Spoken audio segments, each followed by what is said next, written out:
In what was an expected move, Andy Avalos and Boise State have parted ways after a struggling season and really a difficult tenure for Avalos and the Boise State Broncos. It has finally come to an end, and now it's time to take a look at who will replace him. We have 10 candidates that we'll look at right now. One of them is very obvious, and there's a couple others that are good fits as well. But there's a good list that Boise State has to go from, and I think that they will pick a good option regardless of who they decide. The most obvious one has to be Kellen Moore, the former Boise State quarterback, has been on this list for Boise State fans probably for forever. I think that ever since he left, they wanted to figure out any way that they could to get him back on campus. And now they have an opportunity to bring him back home. He's obviously doing a good job in the NFL, so maybe he wants to stick around and work there, but it's going to be tempting for him to come back to his alma mater and showcase what he can do as a head coach. I don't know if he's going to get that opportunity at the NFL level. If he continues to succeed, then maybe he will, but it might be too tough to pass this opportunity to be able to come back to be one of the most prolific passers in college football history, the most winning quarterback in college football history, and to be the best quarterback that Boise State's ever seen. Now you get an opportunity to become potentially the winningest coach that Boise State's ever seen. If he's there long enough and does the right things, which I think that Kellen Moore can, then you're looking at a legendary career that makes him one of the most Hall of Famer for sure in college football, not just as a player, but as a coach as well. And he would just go down as one of the most incredible college football personalities that we've ever seen. Another Moore here, Kirby Moore, the Missouri offensive coordinator, has done a great job of elevating the Tigers to a new level that we haven't seen.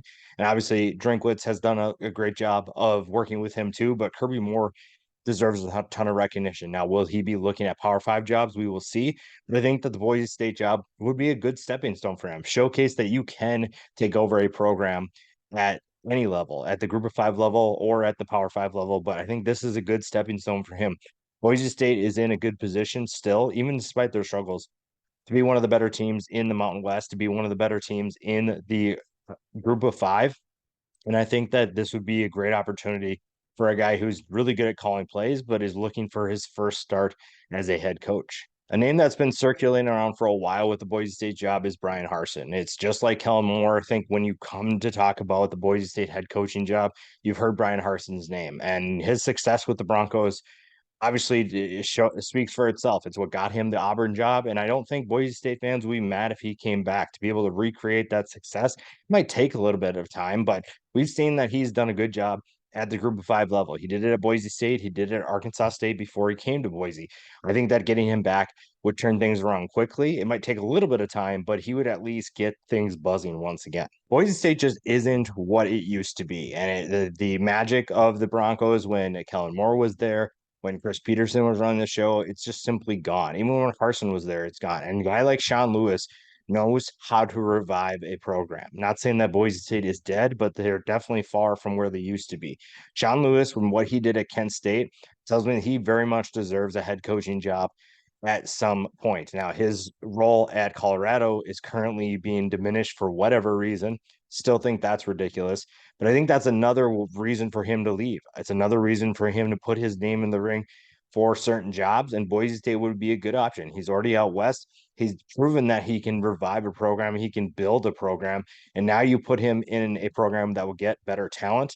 And I think that would be a perfect opportunity for both sides. If you don't get your top guys, Sean Lewis is definitely someone you should take a look at seriously. Sticking out west, Ryan Grubb from Washington, another guy who, just like Kirby Moore, maybe is looking at Power Five offers Power Five opportunities, but doing the Boise State job is not a bad option. I know it's not a Power Five job, but it's still an opportunity to showcase what you can do at a good level. I think the Mountain West has been very good, and Boise State is in a competitive league. So it gives you an opportunity to join a contender, to join a team with a good history, and you're not exactly starting everything over. You do have to do a little bit of a rebuild.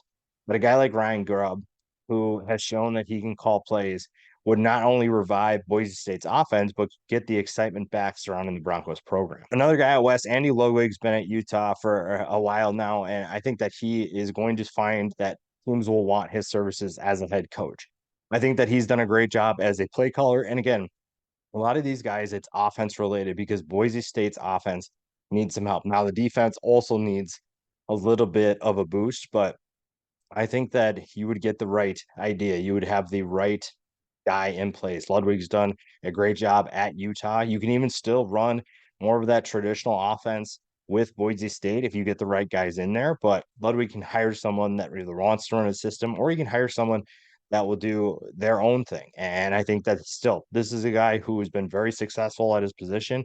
And it's just a matter of if you can get him to come out of Utah to Boise State. A name that's probably not going to be a lot on lists is Scott Frost. Now, I know that this the Nebraska situation, his tenure there did not go well. But when you look at what he did at UCF, I think that there's very much an opportunity for him to recreate that at Boise State. I think that he's a good group of five head coach. I think that he found his niche at UCF. I think he figured out a great way to get certain athletes to campus and find ways to exploit them. I just also think of Scott Frost and what he could do with Ashton Jeanty, assuming that Jeanty will stay, whether that's thwarting the idea of going to the NFL or even going into the transfer portal. Getting someone to keep your star running back around is going to be huge. And a guy like Scott Frost could at least bring that appeal to Gendy's table. Now, like I said, Boise State's defense has not been great. So a guy like Jim Leonard could be an option. I know that Jim Leonard is looking for a Power Five opportunity, but he may just be looking for an opportunity. And I think that Boise State's a good again, Boise State has a lot to offer. I know that a lot of guys are looking for Power Five jobs, but Boise State's about as good of an opportunity to get close to the Power Five, and compared to some other jobs, it's a way better job than certain places in the Power Five. So this is definitely a better opportunity than most. And this defense needs a identity change. I think that it needs a rebuild, a facelift for sure. And a guy like Jim Leonard would definitely be able to do that. Now, if you're going to look within the conference, there's a guy in San Jose State at Brent Brennan who's done a phenomenal job of turning that program around. And if Boise State wants to give him an opportunity to showcase his talent and help rebuild their program, they can definitely offer more than what San Jose State has to offer. And in terms of resources, in terms of money, whatever it is, I think that that's definitely someone to take a look at, definitely someone to at least give a call and see the interest level, just gauge what that's going to be. Because I think Brent Brennan, what he's been able to do at San Jose State is incredible. And now you give a program that is already a step ahead of where San Jose State, a drastic step ahead of where San Jose State was when Brennan took over. I think that the sky is the limit from there. And then finally, a name that I think just needs to be on almost every list is Jeff Traylor. The UTSA head coach has done a phenomenal job. Again, another program that was at times on life support before he came there, and now he has turned them into a contender. They're a contender in the AAC. They were a two-time champion in Conference USA when they left. And I think that if you're looking for a guy who can build a program, not just get certain players to elevate, so he can build a program. And that's exactly what Boise State needs right now. They need to recreate that magic, and you do that by building a program. You get guys to buy in, you get a change on both sides of the football, and you find a way to win football games. And Jeff Traylor can do that. He's proven that he can do that. And I think he's definitely someone I would give a call if I'm Boise State.